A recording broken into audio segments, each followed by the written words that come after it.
Hey, check out the drip. Check out the drip. Check out the drip. Check out the drip. Yo, what's good, everybody? It's your boy Machiavelli. We back. Y'all see the title of the video. We jump straight into it. Can the Oregon Ducks make the playoffs?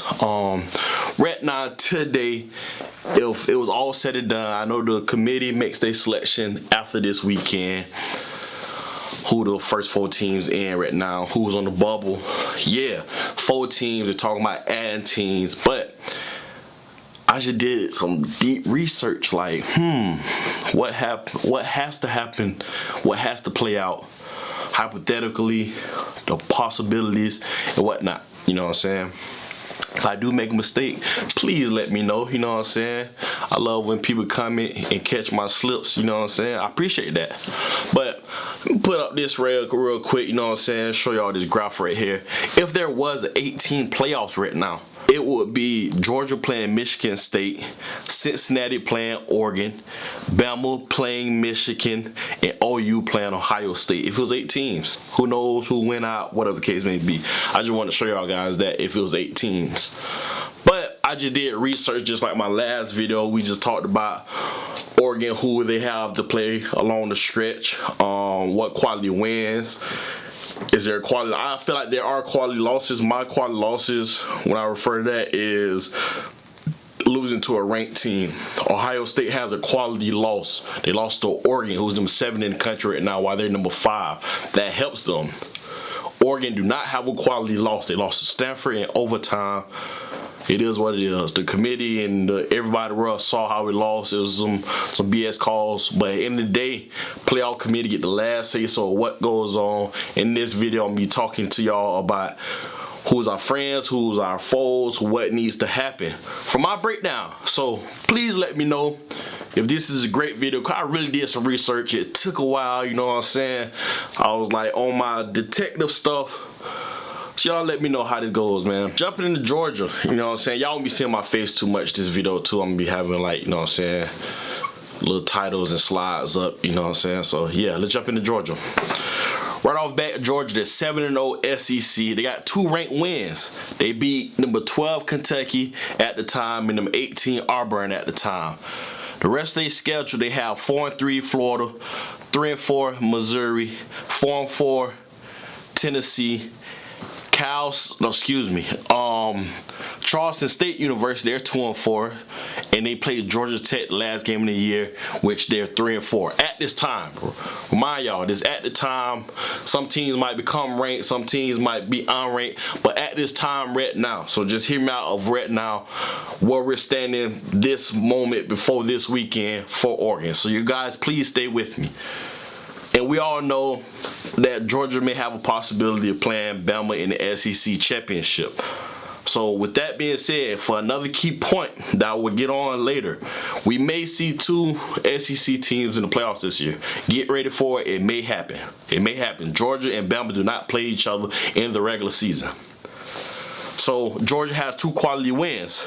Moving on to Cincinnati Bearcats.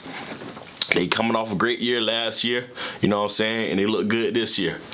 Jumping into them, they're 7-0. They're in the American Athletic Conference. They have 1 ranked win, which was number 11 Notre Dame. Not only mentioned, but Houston does lead their conference as a whole. They don't have divisions. It's just one big division, and they go off records.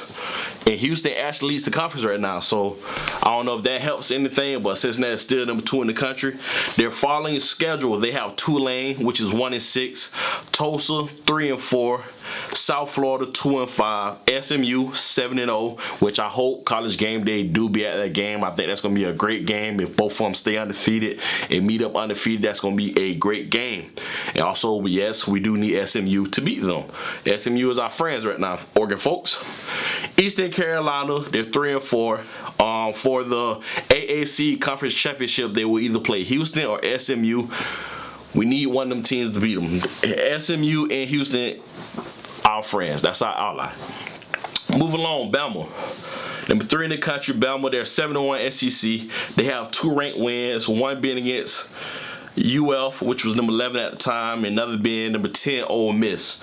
Their rest of their schedule is LSU, who is 4-4, New Mexico, who is 1-7, Arkansas, who is 5-3, AUBURN, who is 5-2, and they may meet Georgia in the SEC championship, which I just talked about with UGA. Once again, we may see both SEC teams in the championship. Number 4, OU. They're 8-0 in the Big 12. They have one ranked win, which was Texas at the time. They was ranked number 21. And I know a lot of people not fans of Oklahoma. I get it. I'm not either. They're struggle winning, but they haven't dropped the game yet, even though they have struggle win. They don't have some miscues at quarterback. Same thing, Oregon. The rest of the Sooners game, they have Texas Tech. They're 5-3. Baylor, who is 6-1, who's ranked number 16 in the country. Iowa State, who's 5-2, who's ranked number 22 in the country. Oklahoma State, who's 6-1, that's ranked number 15. So that's 3 more quality games of ranked games that if they win that, that's going to help their case. And not only that, they may play Baylor or Iowa State in the conference championship. So with that being said, as you guys see that, we may need Oklahoma to drop like 2 games. I don't know. But moving along, number 5, Oklahoma State. They're 6-1 in the Big 10. We know who that loss one came to. Come on, come on. But nonetheless, they have 0 ranked wins right now.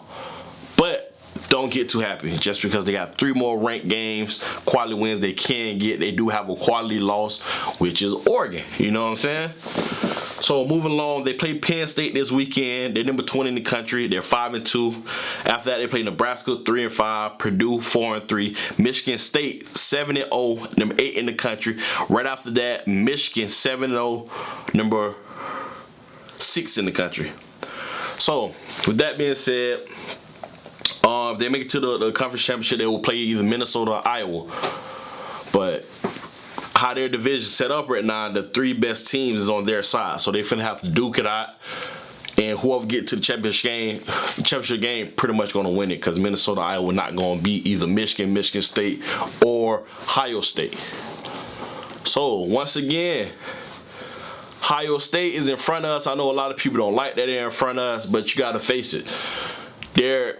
They have the most teams in the top 10 right now, so that helps them out. You know what I'm saying? So with them having 3 teams in front of us, basically, I'm going to get to that as well, too. I don't know.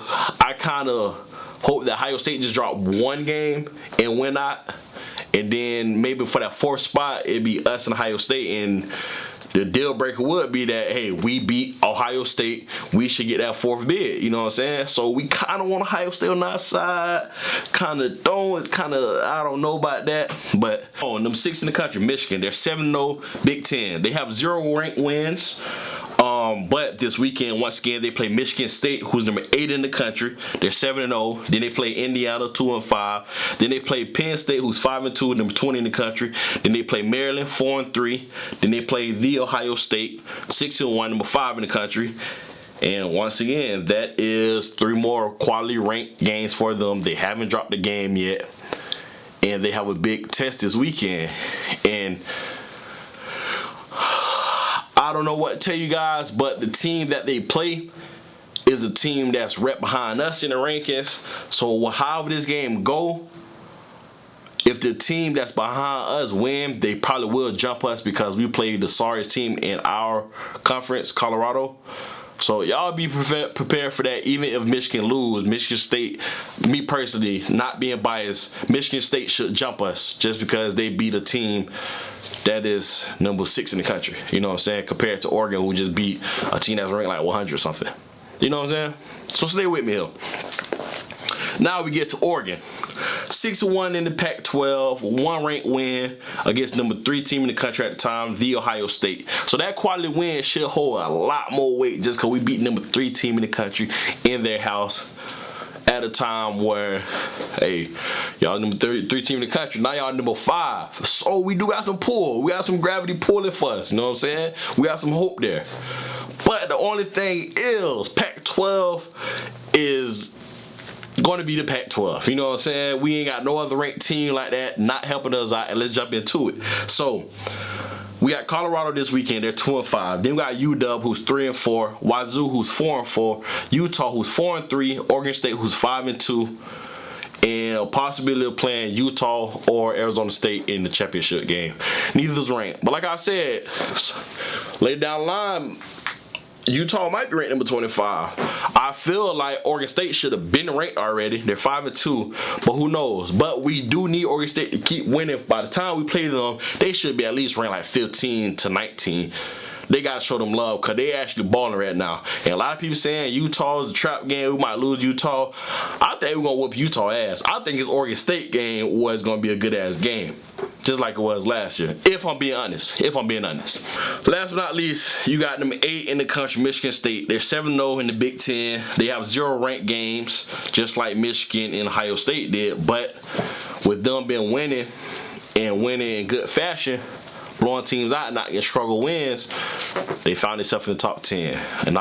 But they found themselves in the bind, and that don't really matter because either they finna get some quality wins or they finna lose a quality loss. But it's still 3 teams that Pac-12, us alone, have to worry about. 3 Big 12 teams, excuse me, Big 10 teams, excuse me. Anyways, they play Michigan this week. Once again, Michigan is number 5 in the country, 7-0. Then they play Purdue, 4-3. Then Maryland, 4-3. Then the Ohio State, 6-1. That's ranked. Excuse me, Michigan's ranked number 6. My bad. Ohio State is ranked number 5. They're 6-1. They lost to us. Then they play Penn State, which is 5-2, and they rate number 20. So that's 3 more quality wins that would help their resume. With that being said, us seeing that number 7, you guys be prepared to be ranked number 7 or 8 when the playoff committee drop their rankings come November 2nd.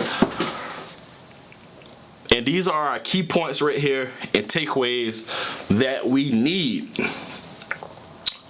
We may see 2 SEC teams in the playoffs, especially if this SEC game be a gridiron classic. If this game is decided by 1 to 3 points, the committee is going to love that. They will love to see a rematch. Both teams are headed into the playoffs. But if this game is one-sided landslide, now we talking. Now we might see 1 SEC, or maybe we see 2 Big Ten teams. We may see a Big 12 team and a Pac-12 team. You never know. Or we might see 1 of each conference.